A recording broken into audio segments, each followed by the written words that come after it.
के dean of law and agriculture आदरणीय DSW sir, आप सभी का आज प्रोफेसर राजन सिंह रज्जू भैया के इस पावन प्रांगण में स्वागत है। आज हम सभी आज की सांस्कृतिक संध्या के लिए एकत्रित हुए हैं। आज का यह अवसर केवल मनोरंजन का माध्यम नहीं बल्कि हमारे समाज, संस्कृति और जीवन के विविध पहलुओं की अभिव्यक्ति करने का एक सशक्त मंचन है। नाटक एक ऐसी विधा है जो शब्दों से कहीं अधिक भावनाओं के माध्यम से हमारे दिल को छू जाती है। तो हम आप सभी से अनुग्रह करते हैं, अनुरोध करते हैं कि सभी मंच के इस रंगारंग कार्यक्रम के जो हमारे प्रतिभागी हैं, आप उनका जोरदार तालियों से स्वागत करें।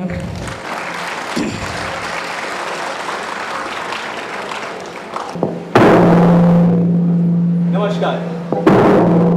संस्था द थर्ड बेस्ट द्वारा प्रस्तुत इस नाटक में आप सभी का स्वागत है। इस नाटक का शीर्षक है हमारा कल। क्या आप सभी ने सोचा है हमारा कल कैसा होगा? हम अपने आज को जीते हैं, कमाते हैं, खाते हैं, पढ़ते हैं, खुश रहते हैं और तरक्की भी करते हैं। लेकिन क्या सच में आपने कभी सोचा है कि हमारा आने वाला कल कैसा होगा? तो आइए हम सभी आपको जोड़ते हैं इस नाटक से और नजर डालते हैं पहले रुख की ओर। धन्यवाद।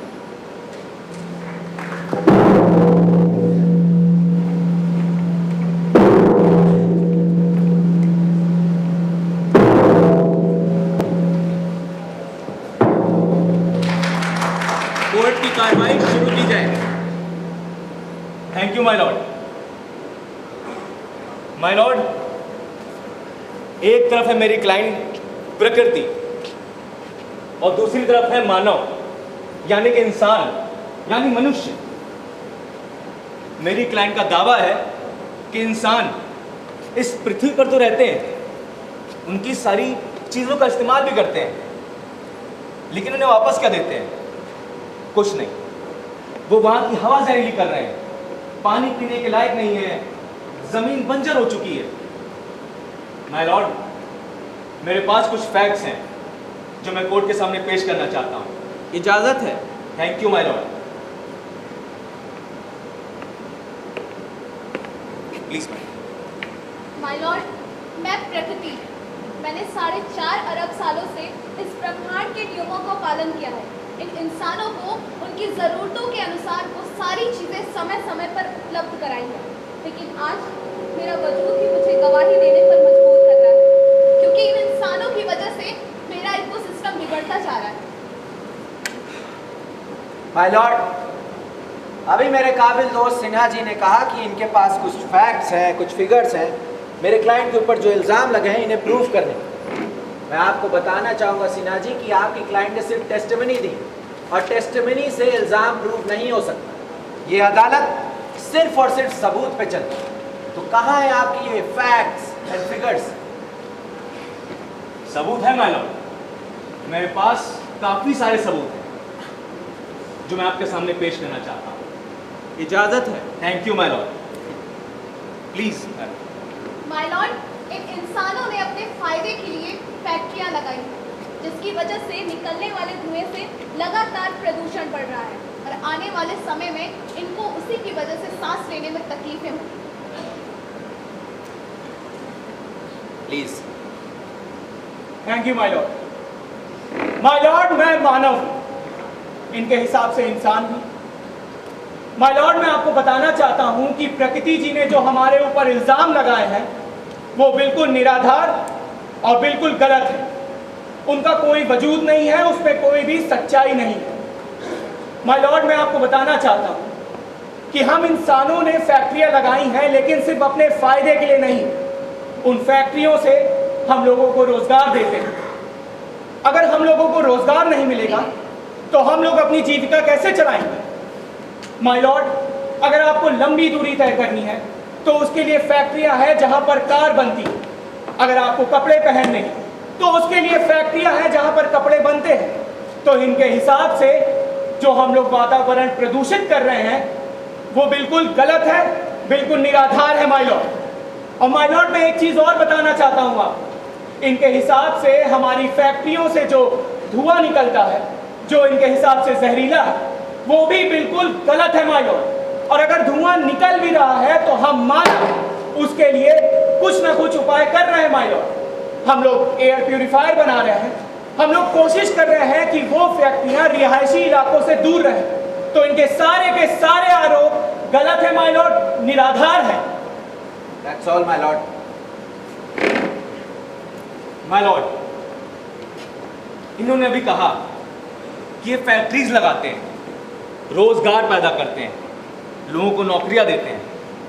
चलिए मैं मानता हूं कि इन्होंने फैक्ट्रियां लगाई, रोजगार दिए, लेकिन शायद ये भूल रहे हैं कि आपके फैक्ट्री से निकलने वाले केमिकल्स सीधा इस हवा में मिलते हैं, जिससे हमें सांस लेने में परेशानी होती है। आपको कहां याद होगा, आप तो रहते हैं अपने बड़े बड़े घर में, लेकिन उनका क्या जो ये सारी फैसिलिटीज नहीं ले पाते। माय लॉर्ड, मेरे पास कुछ और फैक्ट्स हैं जो मैं कोर्ट के सामने पेश करना चाहता हूं। इजाजत है? Thank you my lord. Please my lord, इन इंसानों ने शहरों के विकास के लिए जंगलों को इतनी बुरी तरीके से काटा है, जिसकी वजह से वहां रहने वाले निर्दोष जानवरों की जानें गई। इससे हर साल 15 अरब पेड़ कट रहे हैं, जिसके जिम्मेदार सिर्फ और सिर्फ ये हैं। माय लॉर्ड, मैं आपसे एक सवाल करना चाहता हूं, अगर आपकी इजाजत हो तो। इजाजत है। माय लॉर्ड, क्या आप जंगली जानवरों के साथ रहना पसंद करेंगे? ये कैसी बात कर रहे हैं आप? वही बात माय लॉर्ड, यहाँ पर कोई भी, जितने भी लोग यहाँ पर बैठे हैं, वो कोई भी जंगली जानवरों के साथ रहना पसंद नहीं करेगा, क्योंकि उनको जंगली जानवरों के साथ रहने में खतरा है और जंगली जानवरों को भी इंसानों के साथ रहने में खतरा है। माय लॉर्ड, इसीलिए हम इंसानों ने अपने रहने के लिए अपने दायरे को थोड़ा से बढ़ाया है, जबकि ये कह रही है कि हम लोग ने पूरा का पूरा जंगल काट दिया, जो कि बिल्कुल गलत है माय लॉर्ड। हम इंसानों ने अपने दायरे को थोड़ा सा बढ़ाया है, और अगर हम इंसानों ने अपने दायरे को बढ़ाया भी तो है, तो हम लोग ने जानवरों को रहने के लिए जगह भी दी है, जैसे नेशनल पार्क हुए, सेंचुरीज हुई, जू हुए। ये जो आरोप हम लोग के ऊपर लगा रही हैं, ये बिल्कुल गलत है, निराधार है, एकदम गलत है my Lord. Exactly my Lord. मैं ये इनसे पूछना चाहूंगा कि हमने जो ये थोड़ा सा दायरा बढ़ाया है, इसके कोई नुकसान नहीं। मैं आपको बताना चाहूंगा, उन पेड़ों को काटने से कई सारी चीजें बनती। हमारे काबिल दोस्त जिस चेयर पे बैठे हैं, हमारे काबिल दोस्त की क्लाइंट जिस कटघरे में खड़ी है माय लॉर्ड, और आप जिस चेयर पे बैठे हैं, ये सब कहां से आए? उन्हीं पेड़ को काटने से आए। पेड़ नहीं कटेंगे तो हम ये जो कलम घिस रहे हैं यहाँ कोर्ट में आकर, ये सब कहां से आए? तो इनके ये जो फैक्ट्स हैं और ये जो सो कॉल्ड फिगर्स हैं, ये फिर से गलत proof. That's all my lord. My Lord, मैं मानता हूं, इन्होंने अभी जो कहा मैं सब कुछ मानता हूं कि इंसान को जरूरतें तो हैं, उसे पूरी भी करनी है। चलिए, सब कुछ ठीक है, लेकिन ये कौन होते हैं तय करने वाले कि किसका दायरा कितना होगा? ये पृथ्वी जितनी इंसानों की है उतनी जानवरों की भी। तो इन्होंने कैसे फैसला कर लिया कि हम कहां पे रहेंगे और जानवर कहां पे? आपको पता है, आप इतने जंगल काटते चले जा रहे हैं, जिसकी वजह से वहां पे रहने वाले जानवर, वहां के पक्षी, वो सब कहां जाएंगे? कहां रहेंगे उनके घोंसले? इसका जवाब दे सकते हैं आप? आपके पास कोई ना फैक्ट्स है ना फिगर्स है, इसलिए बेबुनियाद सा एग्जाम्पल दे रहे हैं चिड़िया और घोंसले का। आपके दरअसल सिन्हा जी, आपके सारे फैक्ट्स और सारे फिगर्स गलत प्रूव हो रहे हैं। आपके पास कोई केस तो रहता नहीं है, इसलिए सीधा मुंह उठा और मेरे क्लाइंट पर इल्जाम लगा रहे हैं। आपके पास कोई ठोस सबूत हो तो पेश कीजिए, इस अदालत का वक्त जाया मत करिए। माय लॉर्ड, मेरे पास कुछ और फैक्ट्स हैं जो मैं कोर्ट के सामने पेश करना चाहता हूँ। इजाजत है? Thank you my lord. Please ma'am. My Lord, इतना ही नहीं, इन इंसानों ने तो पहाड़ों को भी नहीं छोड़ा है। इन्होंने सड़कों और इमारतों के निर्माण के लिए पहाड़ों को डायनामाइट से उड़ाया है, जिसकी वजह से भूस्खलन बढ़ रहे हैं और वहाँ पर पहाड़ों का इकोसिस्टम लगातार बिगड़ता जा रहा है, जिसके जिम्मेदार सिर्फ और सिर्फ ये हैं। माय लॉर्ड, मैं आपको बताना चाहता हूं कि इनके हिसाब से जिन पहाड़ों को हम लोग ने डायनामाइट लगाकर उड़ाया है, ये बिल्कुल गलत है माय लॉर्ड। हम लोग ने पहाड़ों को डायनामाइट से उड़ाया नहीं है, बल्कि वहां पे रास्ते काटे हैं ताकि वहां पे इंसानों को चलने के लिए रास्ते मिल सके। क्या वहां पे जो इंसान रह रहे हैं उनको चलने का अधिकार नहीं है? बिल्कुल है माय लॉर्ड। तो ये जो बता रही हैं वो बिल्कुल गलत है, और इनके हिसाब से तो वहां पर जो भूस्खलन और लैंडस्लाइड्स हो रहे हैं वो भी हमारे वजह से ही हो रहे हैं। मैं आपको बताना चाहता हूं माय लॉर्ड कि वहां पर जो भूस्खलन होते हैं, लैंडस्लाइड्स होते हैं, क्या वो प्राकृतिक आपदाएं नहीं है? कभी कभी बारिश पहाड़ों पे इतनी ज्यादा हो जाती है कि लैंडस्लाइड हो जाते हैं, और उसकी वजह से वहां पर रहने वाले इंसानों को और जानवरों को दिक्कतें होती हैं। तो ये आप जो हमारे ऊपर इल्जाम लगा रही है मैम, वो बिल्कुल गलत है। दरअसल माय लॉर्ड, ये सारी चीजें एक विकास का बहुत बड़ा हिस्सा है, जिसको हमारे काबिल दोस्त मिस्टर सिन्हा जी इल्जाम का रूप थे। ये सारी चीजों का इजाद मानव जीवन को बेहतर और उसको आसान बनाने के लिए किया गया। मैं इनसे पूछना चाहूंगा कि इनके पास क्या कोई ठोस सबूत है, या ये ऐसे ही आ गए अदालत का वक्त जाया कर, स्पेशली आपका समय जाया कर। माय लॉर्ड, मेरे पास और भी कई सारे फैक्ट्स हैं, लेकिन उससे पहले इनको ये याद दिला दूं कि अभी आपने जो पहाड़ों की बात करी, ठीक है, आप पहाड़ बनाते हैं, पहाड़ काटते हैं, जो भी आप उसके साथ करते हैं खिलवाड़, उसकी वजह से लैंडस्लाइड जैसी सिचुएशन खड़ी होती है, और हर साल न जाने कितने सारे घर उसमें तबाह हो जाते हैं माय लॉर्ड। इसका जिम्मेदार कैसे कोई हो सकता है? देखिए जजमेंट देने के लिए जज साहब यहाँ मौजूद हैं। आप अपनी जजमेंट मत दीजिए। देखिए ऐसा है, आप बैठिए, अभी मेरे बोलने की बारी है। देखिए आपके पास कोई फैक्ट नहीं, अभी आप बैठिए चुपचाप। आप दोनों मुद्दे पे आएंगे, आपस में लड़ते रहेंगे।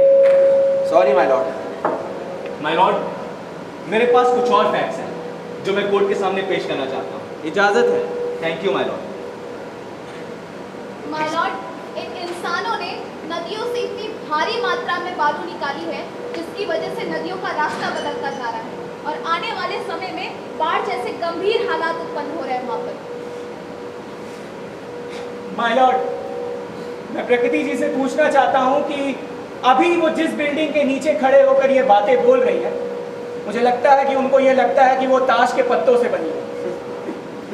माय लॉर्ड, मैं आपको बताना चाहता हूँ कि जो बालू हम लोग नदियों से निकालते हैं, उन बालुओं से भवनों का निर्माण होता है, बड़ी बड़ी बिल्डिंग्स बनती हैं।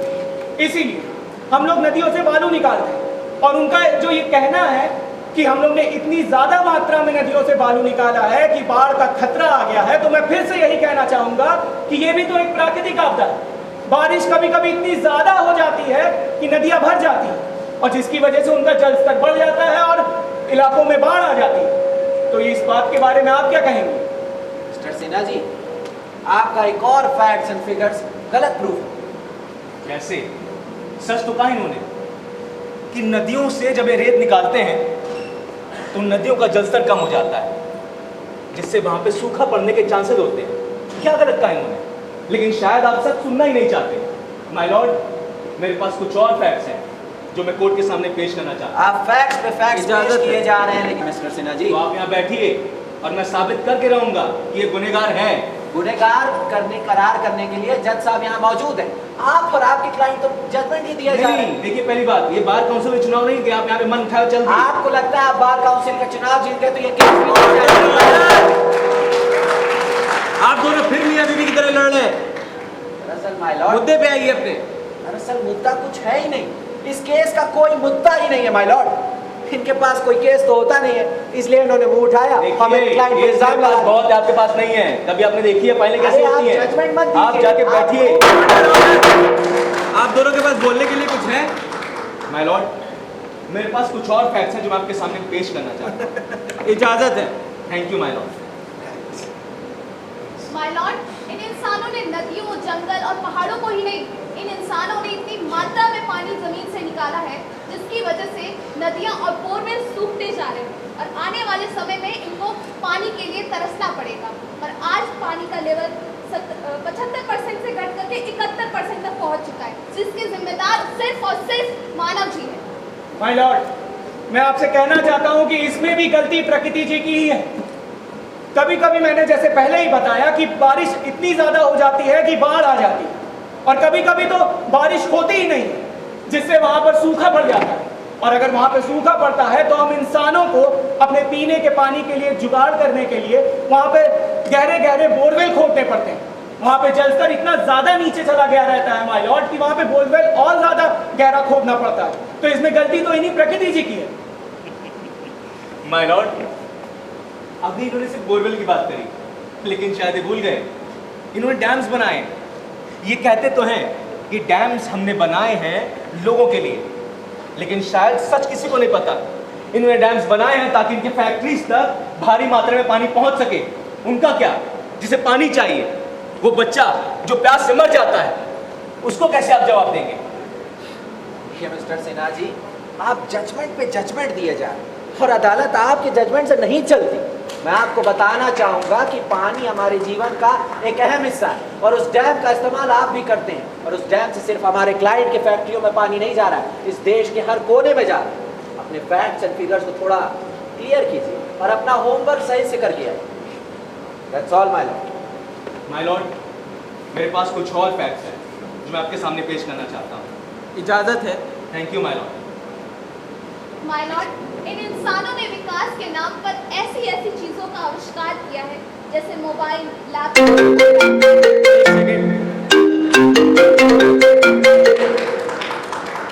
हेलो, हाँ जी शुक्ला, बताइए। अरे एक्चुअली मैं हेयरिंग में बैठा हुआ था। हाँ, शाम को चाय पे मिलते हैं सीधा। ठीक है, okay, see you, bye. Continue. Thank you my lord. Thank you my lord. My lord, इन इंसानों ने ऐसी ऐसी चीजों का आविष्कार किया है जैसे मोबाइल, लैपटॉप और बैटरी, जिसमें मौजूद लेड और पारा जमीन और पानी को लगातार जहरीला बनाते जा रहे हैं, जिसका खामियाजा आने वाले समय में इन इंसानों को भुगतना पड़ेगा। मैंने कहा था ना मिस्टर सिन्हा जी, आप अपना होमवर्क ठीक तरह से करके ही नहीं आए और आपका इल्ज़ाम आप पे ही भारी पड़ने वाला है। जैसे कि आपकी क्लाइंट ने कहा कि ये मोबाइल फ़ोन्स, लैपटॉप्स, इन सब से लेड और पारा पता नहीं क्या क्या, मुझे तो समझ ही नहीं आ रहा।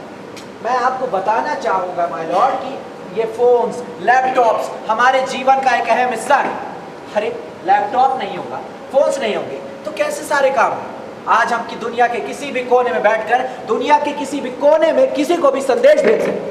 ये फ़ोन, लैपटॉप, ये सारी चीज़ों को ख़त्म करिए, डिस्टेंस को ख़त्म करिए। जैसा मैंने कहा आपसे, इनका एक और फैक्ट्स, इनका एक और सो कॉल्ड फिगर्स खराब होता दिखा।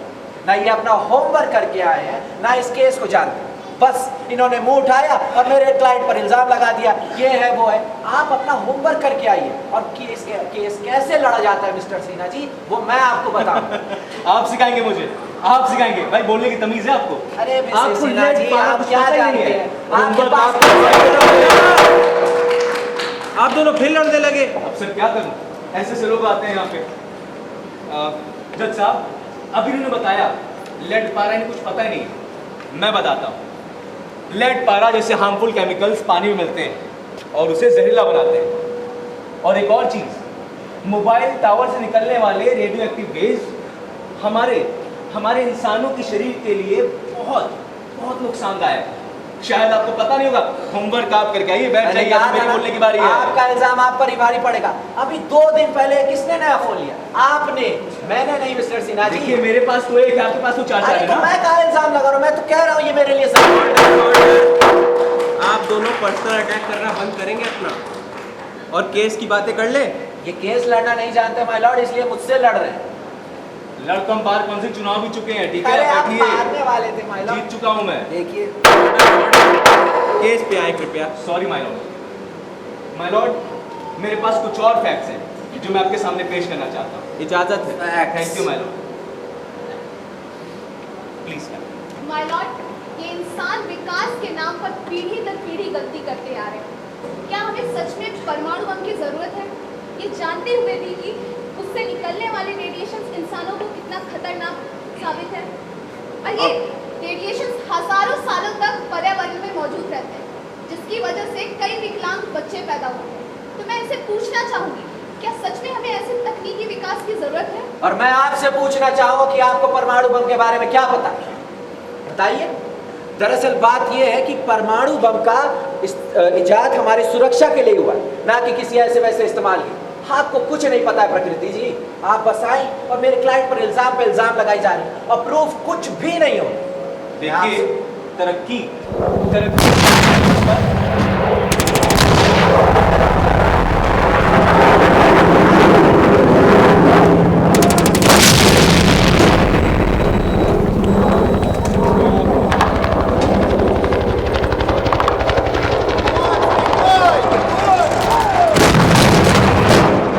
अभी भी सूत्रों के हवाले से खबर मिली है कि अमेरिका और रूस में जंग छिड़ गई है और साथ ही साथ हर देश के लोग आपस में भागीदारी कर रहे हैं। कई लोग मारे जा चुके हैं। वो देखिए कई लाशें हैं यहाँ पे। वो देखिए, वो एक बच्चा मरा पड़ा है वहां पे। देखिए वहां पे अभी भी मिसाइल अटैक हुआ है। वो बच्चे पढ़ रहे थे कॉलेज में, वो सारे के सारे मारे गए। पूरा देश जल रहा है, पूरी दुनिया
ये तर्क वितर्क सवाल जवाब यूं ही चलते रहेंगे, लेकिन फैसला हमें करना है कि हमारा आने वाला कल कैसा हो। इंसान तरक्की तो कर रहा है, लेकिन अपनी सृष्टि, अपने पर्यावरण को खोता जा रहा है। हवा और पानी जहरीले हो गए, जमीन बंजर हो चुकी है, और इतना ही नहीं, आज इंसान खुद पर उतर आया है। वो अपने इस इंसानी नस्ल को खत्म कर देना चाहता है। वहीं दूसरी ओर एक और युग चल रहा है, हमारे घरों के अंदर, हमारे रिश्तों में, हमारी भावनाओं में, यानी तस्वीर का दूसरा रूप। तो आइए उस पर भी नजर डालते हैं।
शिवांग, संभालो खुद को। ये लो, पानी पियो।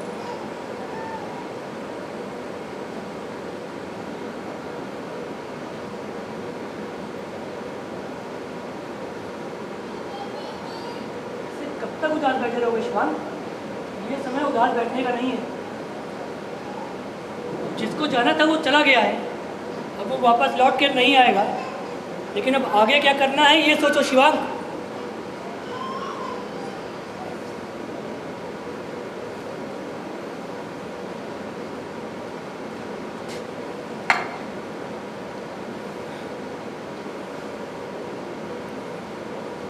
पूरे 2 दिन हो चुके हैं भैया माँ को गुजरे,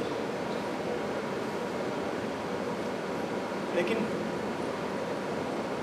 अब तक आंखों के आगे वो सारा मंजर घूम रहा है। बचपन का वो दिन, आके आंचल से लिपट कर रोना, उसकी लोरी सब याद आ रही है। तुम्हें याद है शिवांग, माँ से 2 रोटी मांगो तो माँ 4 रोटी देती थी, और उसे लगता था कि मेरे बेटे अभी भी भूखे हैं। आखिर ये माँ का निश्चल प्रेम ही तो था शिवांग। हाँ भैया, माँ हम लोगों को जबरन खिलाती थी, और इतना खिला देती कि उसके बाद चला न जाता। और आपको याद है, हम लोग खाना खाने के बाद एक पल भी घर नहीं रुकते थे, सीधे खेलने चले जाते और वहाँ से ढेर सारी चोट लेकर आते हैं। और फिर माँ हम लोगों की पिटाई करती है। शैतानियाँ तुम करते थे और पिटाई मेरी होती थी। हाँ, मैं घर का बड़ा बेटा जो हूँ, मानता हूँ कि उन शैतानियों में थोड़ा बहुत मेरा भी योगदान रहता था। तुम्हें उकसाता रहता था मैं।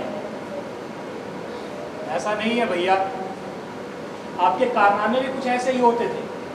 आप बड़े होने का मुझ पर नाजायज फायदा उठाते थे।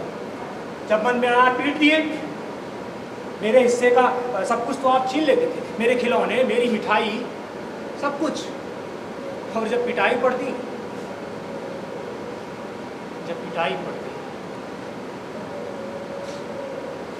तुम्हें याद है शिवांग, पापा एक बार इमरती लेकर आए थे, और वो इमरती हम दोनों को ही बहुत पसंद थी।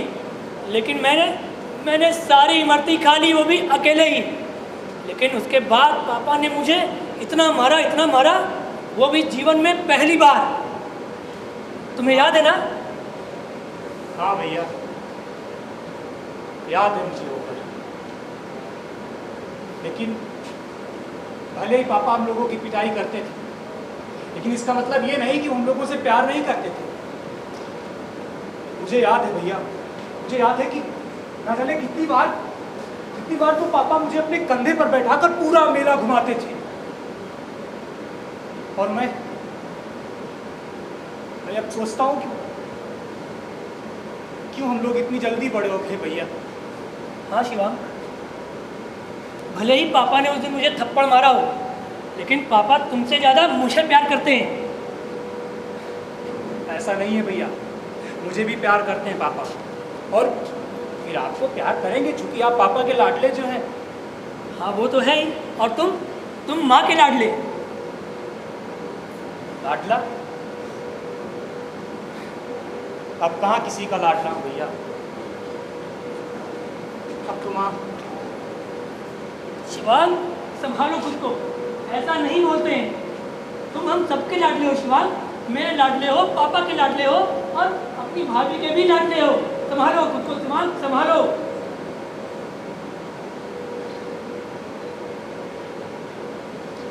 कैसे संभालूं भैया? सब बातें आज तक तो नहीं याद आई, लेकिन आज अचानक जब माँ की खबर आई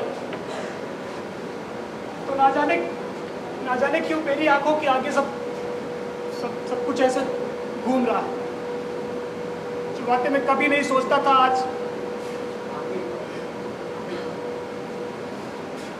अब कल भी कह सकते हैं शिवांग, माँ को गुजरे 2 दिन हो चुके हैं। खैर, पिताजी का भी फ़ोन आया था। वो पूछ रहे थे कि तुम दोनों भाई कब आ रहे हो।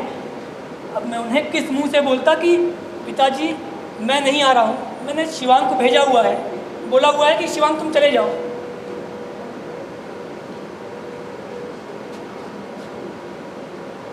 मैं क्यों चला जाऊं भैया?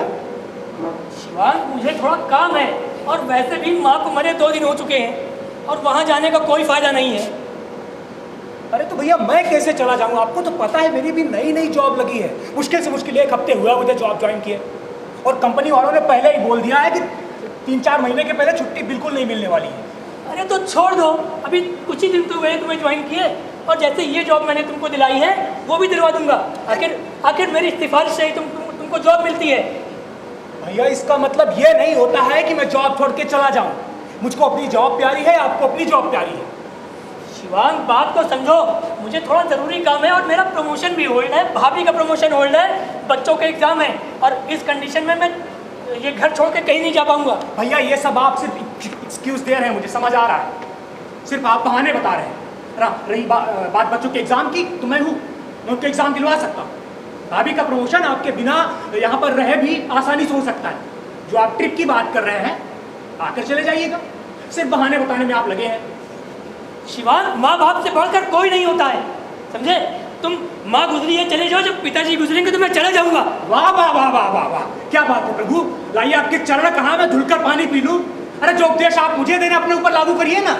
शिवांग तुम बोलने की तमीज भूल गए हो। आखिर मैं तुम्हारा बड़ा भाई हूँ, और तुम्हें ये तमीज होनी चाहिए कि अपने बड़े भाई से किस तरह बात की जाती है। और आपको तमीज नहीं भैया, मैं 2 दिन से देख रहा हूँ, आप मुझे बार बार फोर्स किए जा रहे हैं।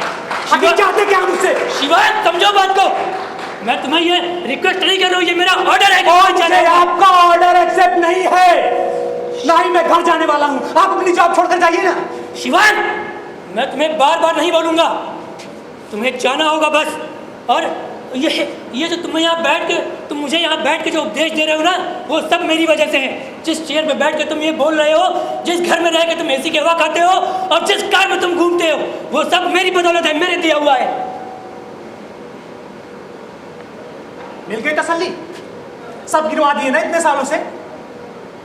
और आप जिस कंपनी में जॉब कर रहे हैं, आपने अब तक जो भी पढ़ाई की है वो अपने और मेरे बाप की बदौलत कर पाए हैं भैया, ये भी मत भूलिएगा। हाँ तो उन्होंने कौन सा बड़ा काम कर दिया ऐसा कोई उन्होंने एहसान नहीं किया है। दुनिया के हर माँ बाप का ये फर्ज होता है कि अपने बच्चों को सही तालीम दें, और वो दुनिया के इकलौते माँ बाप नहीं जिन्होंने ऐसा किया है। मैं पिता हूँ, मैं भी ऐसा ही करूँगा अपने बच्चे के लिए, और कल को तुम भी ऐसा ही करोगे। ये कोई बड़ी बात नहीं है। तो मैं क्यों जाऊं भाई, मैं क्यों जाऊं? मेरे अकेले की माँ थी क्या वो? शिवांग ये मैं तुम्हें ऑर्डर दे रहा हूँ, ये कोई रिक्वेस्ट नहीं है। तुम्हें जाना होगा, जब पिताजी गुजरेंगे तो मैं चला जाऊंगा। मैं तुम्हें बार बार नहीं बोलूंगा।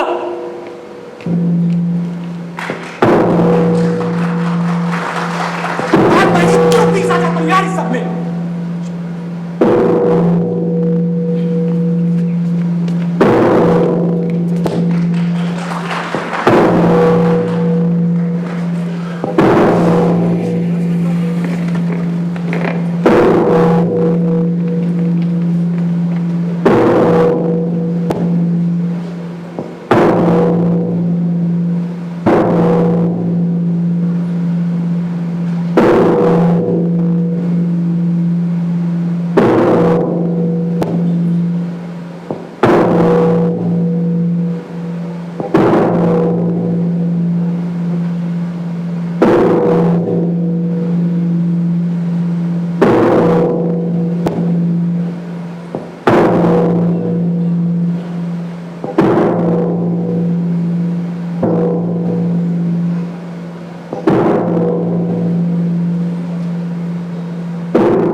सुधा, इतनी भी क्या जल्दी थी मुझसे दूर जाने की। अरे अब मैं किससे बात करूंगा? कौन है जो मेरी बात सुनेगा? किससे मैं अपने मन की बात कहूंगा?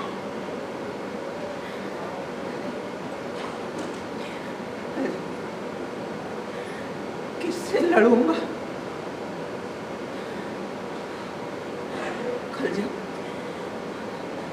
कल तक जब तुम यहाँ थी तो कितनी खुशियाँ थी, और आज ये घर तुम्हारे बिना काटने दौड़ता है सुधा।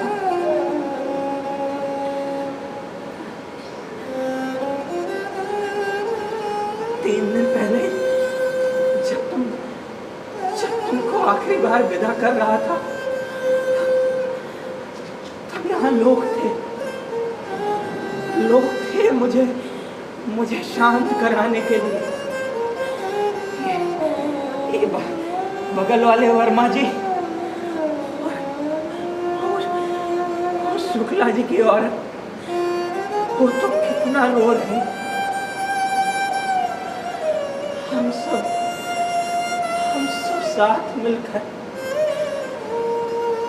हर शाम बैठते, बातें करते।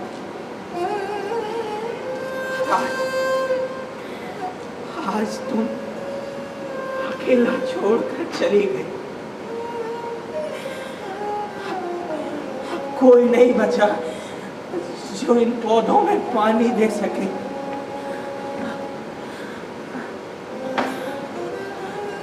ये भी तुम्हें बहुत याद करते।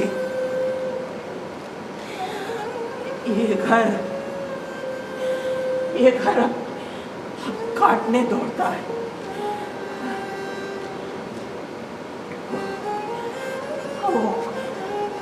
वो खुशियाँ, अरे अभी उसको तुमने खरीदा था।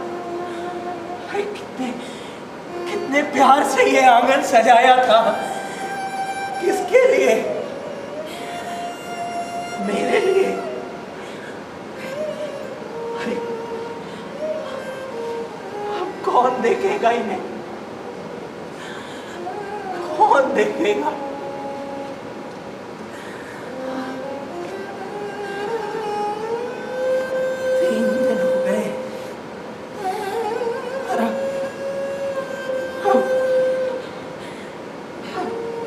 किचन की ओर देखने का मन भी नहीं करता। वो खाने की महक, वो बर्तनों की आवाज, वो सब मेरे कानों में गूंजती है सुधा।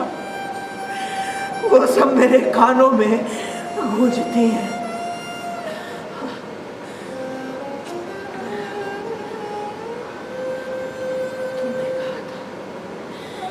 तुमने कहा था दोनों बेटे आएंगे। आज 3 दिन हो गए, किसी ने हमें याद तक नहीं किया। अरे क्या इतने भारी हो गए हैं हम? इतना करते हैं माँ बाप।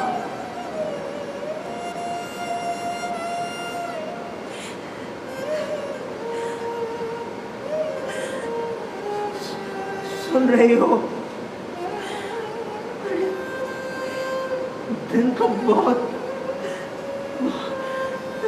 बहुत मजबूरी से कट जाता है, और रात तुम्हारे बिना कितनी काटती है। अभी ये घर की दीवारें जेल लगती है। मुझे भी अपने पास बुला लो। किसके लिए अकेला छोड़कर चली गई? किसके लिए?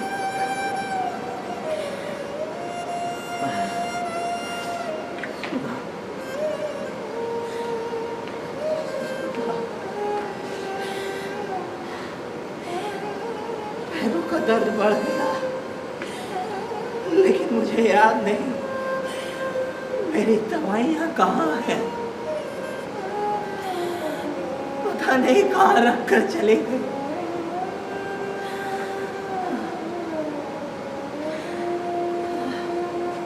पापा, पापा,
अब है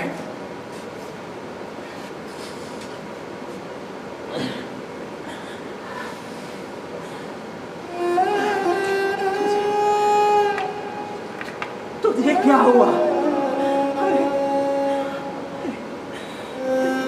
इतना कमजोर क्यों लग रहा है? वहां माँ के हाथ का खाना नहीं मिलता ना?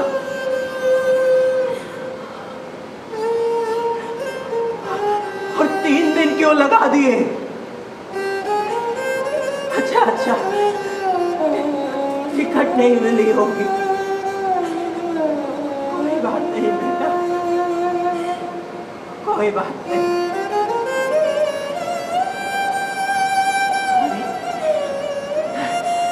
निमेश कहाँ है? जा उसको बुला ला, मेरी बहू को बुला ला, और मेरे पोते, कितना दिन हो गया देख, बुला ला। अरे जा बेटे। पापा, वो लोग नहीं आए पापा, वो लोग नहीं आए हैं पापा।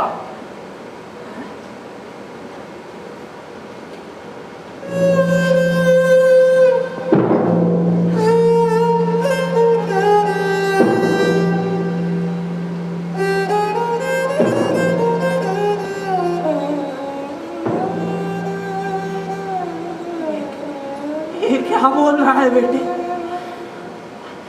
मेरा बेटा, मेरा बड़ा बेटा नहीं आया? उसे क्या हुआ? कोई तकलीफ है क्या? कोई तकलीफ हुई क्या उसे? बता क्यों नहीं आया वो? क्या हुआ बेटा? बोल। अरे मेरा जी घबरा रहा है। बोल बेटा।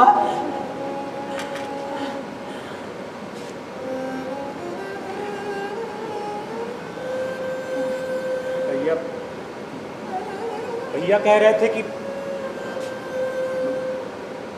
माँ गुजरी है, तुम चले जाओ। पापा गुजरेंगे तो मैं चला जाऊंगा।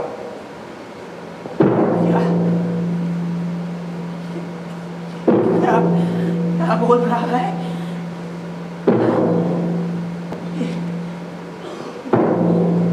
क्या बोल रहा है?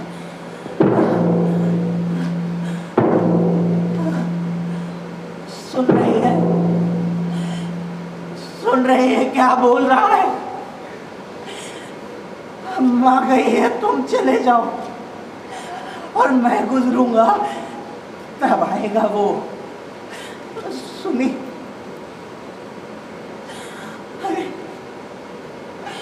अरे तुम लोगों ने हम दोनों का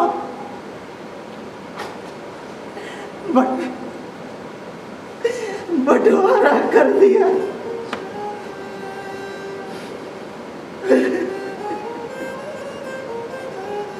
अरे अब क्या यही दिन बचे थे? हम दोनों का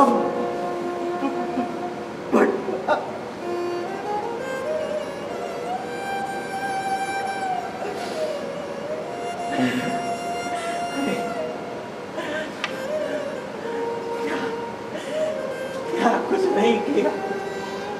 हम इस दिन के लिए विदेश भेजे थे।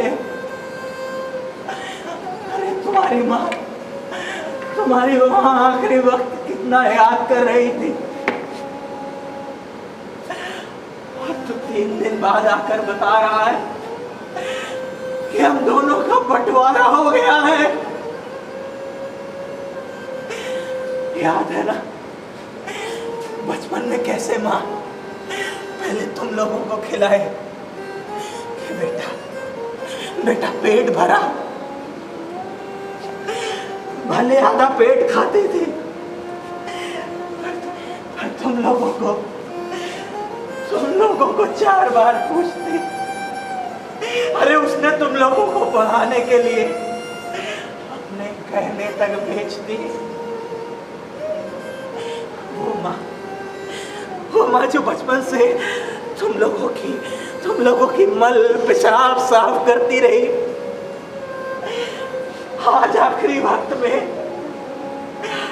उसके लिए समय नहीं, और इंतजार कर रहे हो कि कब मैं मरूं।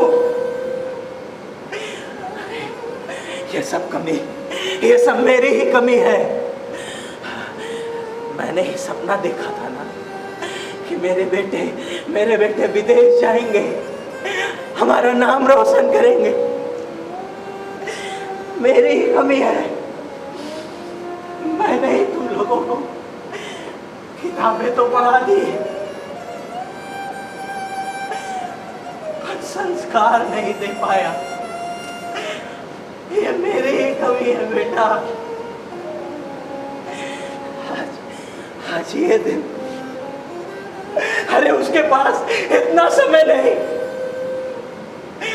अरे ये उंगली पकड़कर चलना सीखा है, और आज मेरे मरने का इंतजार कर रहा है। और मेरी बहू, अरे अभी पिछले हफ्ते सुधा ने उसके लिए साड़ियां लाई कि मेरी बेटी आएगी।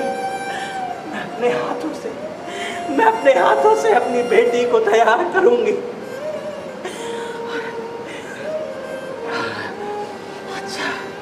अच्छा सिला दिया तुम लोगों ने।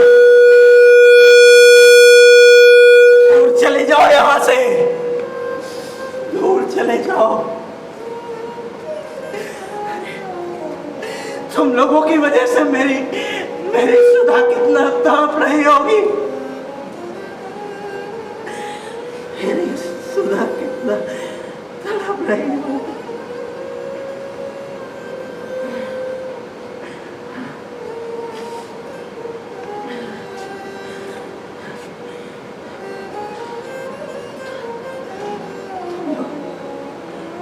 तुम लोग पत्थर हो गए हो। हाँ, पत्थर हो गए हो बेटा। जा दूर चला जा मेरी नजरों से। जा बहुत थक गया होगा। जा आराम कर। जा दूर चला जा। छू मत मुझे छू मत। दूर चला जा। अकेला छोड़ दे मुझे।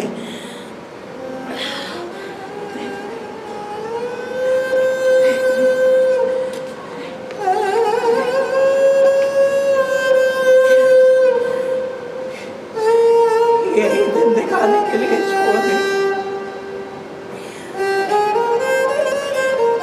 यही दिन दिखाने के लिए छोड़ गई। मुझे भी अपने साथ ले चलती सुधा। अब हमारे बच्चों को हमारी जरूरत नहीं है। मुझे भी अपने साथ ले चलती। सुधा।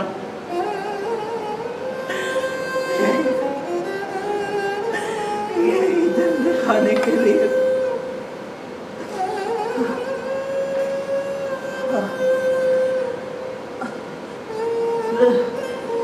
सुधा।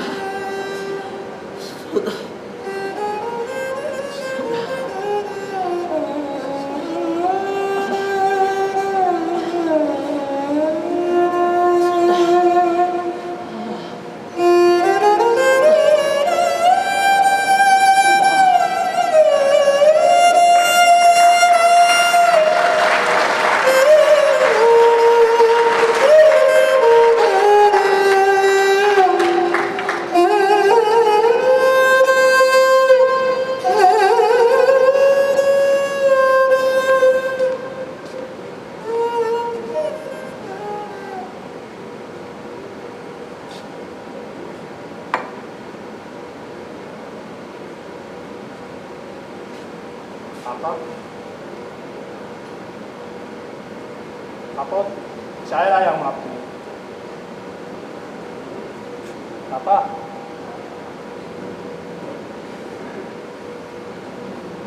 पापा उठिए, चाय लाया हूँ। पापा,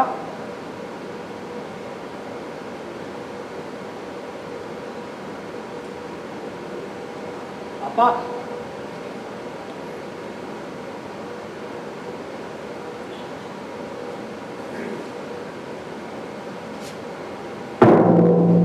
पापा, पापा, पापा, पापा उठिए ना। पापा ये क्या हुआ आपको? पापा, पापा उठिए। पापा ये कैसे? पापा, पापा उठिए ना। पापा, पापा, पापा प्लीज उठ जाइए। देखिए मैं आया हूँ ना। पापा, पापा, पापा उठिए प्लीज।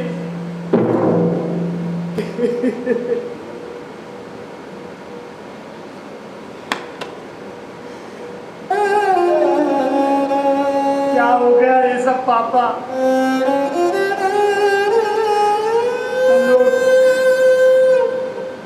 हम लोग अपने आप को इतना पढ़ा लिखा समझ लिए कि माँ बाप से रिश्ते की अहमियत भूल बैठे। पापा माफ कर दो पापा मुझे।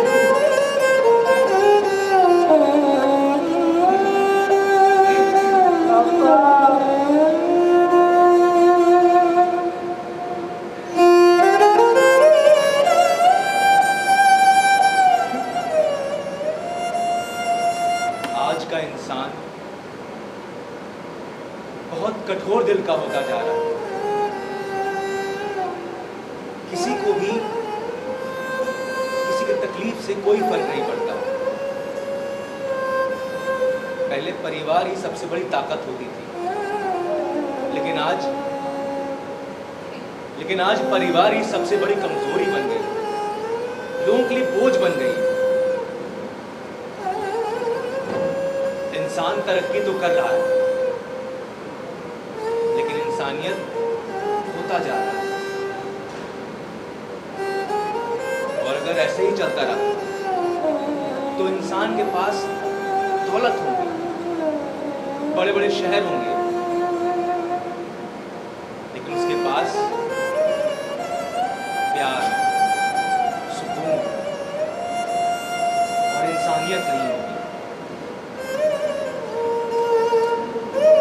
क्या हमारा कल ऐसा ही होगा?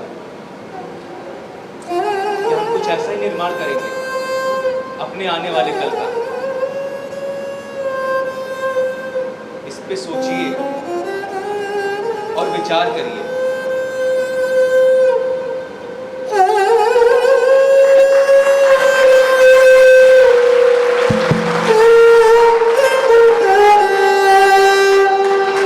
ये थी प्रस्तुति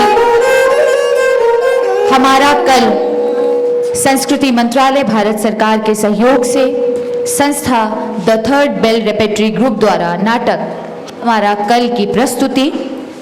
आप सभी से हम इस नाटक के पात्रों का परिचय भी करवा दें।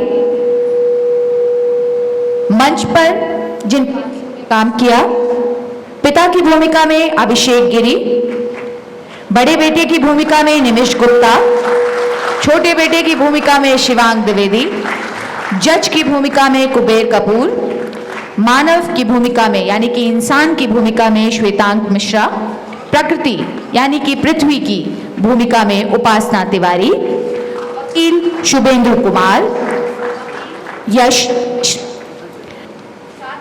मंच पर जिन लोगों ने आपके समक्ष ये प्रस्तुति पूर्ण की है, संचालन वीण वर्मा, रूप सज्जा मोहम्मद, नाट्य रूपांतरण एवं निर्देशन श्री आलोक नायर जी। प्रस्तुति संस्था the third bell repertory group द्वारा आपके समक्ष ये प्रस्तुत की जा रही थी प्रस्तुति हमारा कल। हमें आशा है हमारी दोनों ही प्रस्तुतियां आपको पसंद आई होंगी। साथ ही हम बहुत बहुत आभारी हैं वीसी सर के, डॉक्टर अखिलेश कुमार सिंह, प्रोफेसर राजेंद्र सिंह, रज्जू भैया यूनिवर्सिटी प्रयागराज, हम आपसे निवेदन करेंगे सर कि आप मंच पर आएं और हमारी प्रस्तुति हेतु, हमारे कलाकारों के उत्साह हेतु 2 शब्द हमसे साझा करें।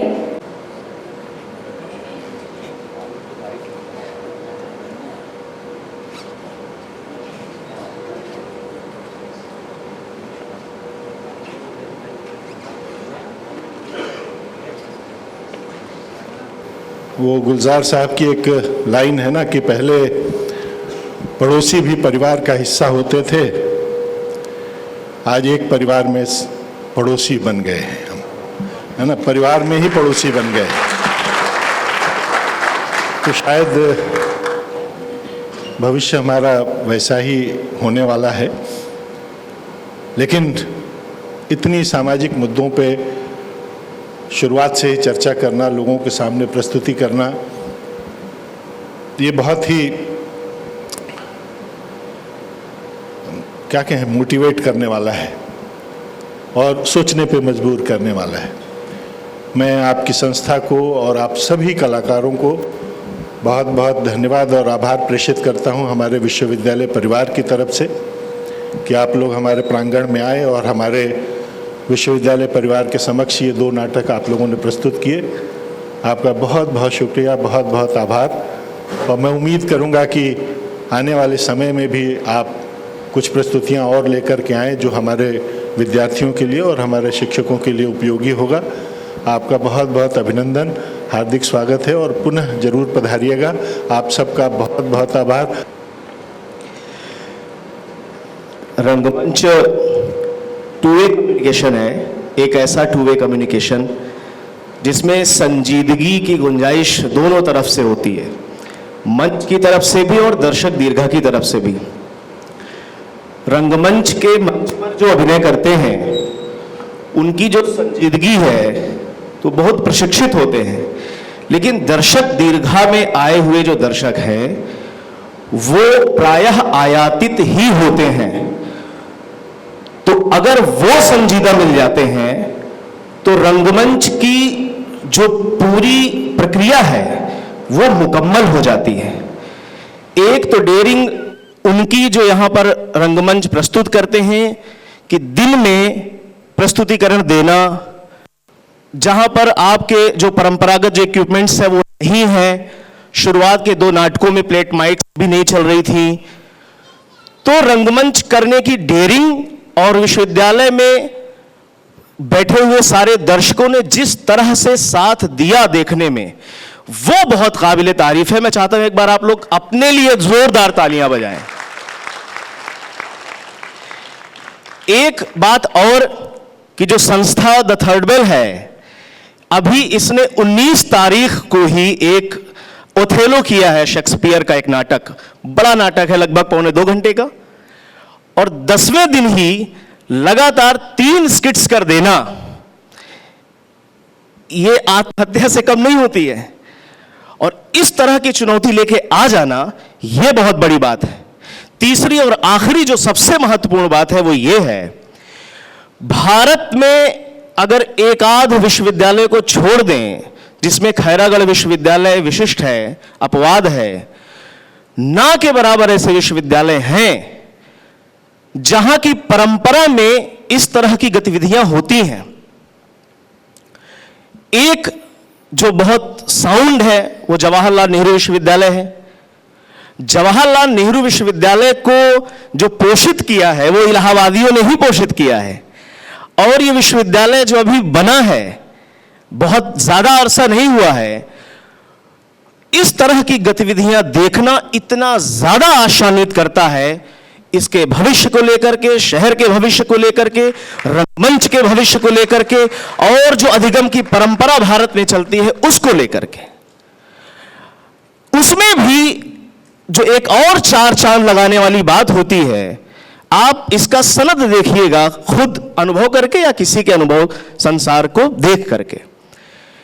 अमूमन छात्रों की गतिविधियों के माध्यम से इस तरह की चीजें मैसर हो पाती हैं, लेकिन आप सब इतने ज्यादा सौभाग्यशाली हैं कि एक परिवार, एक कुटुंब का जो कुल श्रेष्ठ है वो स्वयं अगर बैठ करके सिर्फ इसलिए कि हम एक ऐसी परंपरा को पोषित कर दें, पति नाम पोषण का, तो हम ऐसा बौद्धिक पोषण करें, एक ऐसी परंपरा डाल रहे हैं। माननीय कुलपति जी बैठ करके इसको देख रहे हैं, ये बहुत रेयर है। मैं सचमुच बता रहा हूं, आप अनुभव करके देखिएगा आप सब, ये बहुत बहुत बहुत बड़ी बात है। सर ने और कही संस्था से कि आप आकर के यहां गतिविधियां करें, उसमें मैं कुछ और अपनी तरफ से कुछ अनुनय करना चाहता हूं। जो एक परंपरा विश्वविद्यालयों की रही है रंगमंच और विश्वविद्यालय के साथ में, वो यह कि न सिर्फ आकर के प्रस्तुतिकरण दे ऐसी संस्थाएं, शिक्षक, शिक्षार्थी और शिक्षालय, इसमें पोषण का एक जो बिंब है, जो बिंदु है, जो ऊपर से आता है, वो समाज है। तो उस कड़ी में श्री आलोक नायर जी, उनकी संस्था the third bell, Ritika Awasthi ji, ऐसे लोगों की जो भूमिका है और ऐसी भूमिका को जगह देना, वो भी अपने आप में बहुत बढ़िया है। उसमें जो मैं सुझाव देना चाहता हूं ये कि ये लोग आकर के न सिर्फ प्रस्तुति दें, अपितु यहां पर कर्मशालाएं, पंडित पृथ्वीनाथ पांडे जी कार्यशाला की जगह कर्मशाला शब्द का प्रयोग करते हैं, लिहाजा वो मैंने चुराया या लिया या कोट किया। वर्कशॉप, आप आकर के यहां वर्कशॉप करें, कुछ संस्था के भी लोग हों और विश्वविद्यालय में जो स्नातक, परास्नातक और जो रुचि रखते हो ऐसे शोधार्थी, इससे भी आगे बढ़कर के जो यहां की फैकल्टी है, उनके लिए भी कोई निषेध नहीं है, वो सब भी आकर के वर्कशॉप्स को ज्वाइन करें। कोई ऐसा नाटक तैयार हो और तब उसकी यहां पर प्रस्तुति हो, तो हम सभी के लिए एक पैराडाइम बन जाएंगे, पूरे विश्वविद्यालय, पूरे भारत के, पूरे दुनिया के विश्वविद्यालयों के लिए, कि प्रोफेसर रज्जू भैया विश्वविद्यालय से लोग सीख करके जाएंगे। एक और वैशिष्ट्य इस विश्वविद्यालय के साथ है, वो यह है कि प्रायः जितने भी विश्वविद्यालय हैं वो अपने शहरों के नाम पर, प्रधानमंत्रियों के नाम पर या अन्य विभूतियों के नाम पर हैं। मेरे स्मृति में, अनुभव में अभी मैंने ऐसा विश्वविद्यालय नहीं देखा, यद्यपि होगा, कि विश्वविद्यालय का नाम ही एक आचार्य के उस पर रखा गया हो, एक राजर्षि के नाम पर। तो ये इंटेंशनली, अनइंटेंशनली किसी भी प्रकार से किया गया हो, लेकिन ये इसका वैशिष्ट्य है। और हम अपने मुखिया के अगुवाई में अगर एक बढ़िया परंपरा दे पाएं, तो भरोसा रखिए हम पूरे विश्व के लिए एक अच्छा आदर्श प्रस्तुत कर पाएंगे। इन्हीं शब्दों के साथ मैं चाहता हूं कि ये परंपरा बढ़े।